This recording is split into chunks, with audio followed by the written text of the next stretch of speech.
Now tidal and waves माने हम बोलेंगे ज्वारीय लहर हम बोल सकते हैं. Tsunamis are popularly known as tidal waves because they look like high tides, landslides, undersea earthquake, volcanic eruptions, etc. Causes tidal waves or tsunami. A large amount of water moves at a great speeds in tidal waves. The speed of water may reach up to 800 km per hour when water reaches the land with such a great speed. It turns into gigantic waves. These waves cause great destruction to life and property. ये बोलते हैं tsunami को ज्वार की लहर के नाम से भी जाना जाता है. ठीक है, क्योंकि वे उच्च ज्वार की लहर दिखाता है. ठीक है, जो लैंडस्लाइड होती है पानी के नीचे, मतलब भूकंप, ज्वालामुखी विस्फोट आदि, मतलब बहुत सारी ज्वार की लहरों या सुनामी का कारण बनती हैं. ठीक है, बनते हैं ये. और जो ज्वारीय लहरें होती हैं, ठीक है, तो वो क्या करती हैं, ज्वारीय तरंगों में बड़ी मात्रा में पानी बड़ी गति से चलता है और पानी की गति 800 किलोमीटर प्रति हाट तक, मतलब इतनी गति से जोड़ता है कि 800 किलोमीटर प्रति घंटे तक पहुंच जाता है वो. ठीक है, जब पानी इतनी बड़ी गति के साथ भूमि पर पहुंचता है तो यह विनाश जो है, तो विशाल लहरों में बदल जाता है. इतनी तेज गति से आएगा, पानी की लहरें एक साथ आएंगी बहुत सारी, तो ये विशाल लहरों में बदल जाती हैं. इन तरंगों से जीवन और संपत्ति को बहुत ज्यादा नुकसान हो जाता है. ठीक है. Now, in 2004, a tsunami was caused by the earthquake in the Indian Ocean. Almost 2 lakh people died in India, Sri Lanka and Indonesia. अब ये बोल रहा है कि 2004 में, ठीक है, मतलब महासागर में भूकंप के कारण सुनामी आई थी.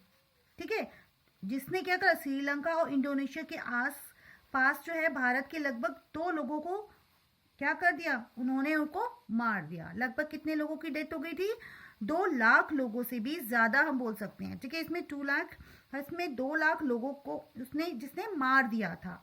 ठीक है, नाउ हम पढ़ेंगे जिसने 2 लाख, ठीक है, लोगों को मार दिया था जब बहुत सुनामी आई थी. ठीक है, 2004 में हम बोलेंगे. अब आ जाए हमारा फ्लड्स, माने आता है बाढ़.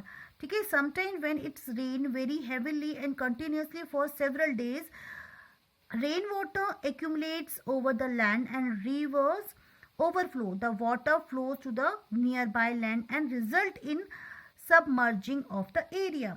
ये बोल रहा है कभी कभी जब बहुत भारी और लगातार कई दिनों तक बारिश होती है तो बारिश का पानी जो है भूमि और नदियों के ऊपर बह जाता है. ठीक है, तो जो अब ये था पानी जो है, पानी के पास की भूमि मतलब क्या हो जाती है, वो बहने लगती है. ठीक है, और इसके परिणाम स्वरूप क्षेत्र जो है मतलब इतना हो जाता है कि वो पानी ही पानी हो जाता है वहां पे. ठीक है, हम बोलेंगे. और ये क्या होता है, और बाढ़ आ जाता है. हम बोलते हैं बाढ़ से भारी नुकसान हो जाता है, हम ये बोल सकते हैं. ठीक है, आसपास जो है बहुत ज्यादा पानी हो जाएगा तो बाढ़ का कारण बन जाती है. ठीक है, और जल मतलब अब ये क्या बोल रहा है उसके बाद, अब ये बोल रहा है, ठीक है, flood cause huge damage due to water loggings, animals living in soil like snakes, rats and earthworm dies.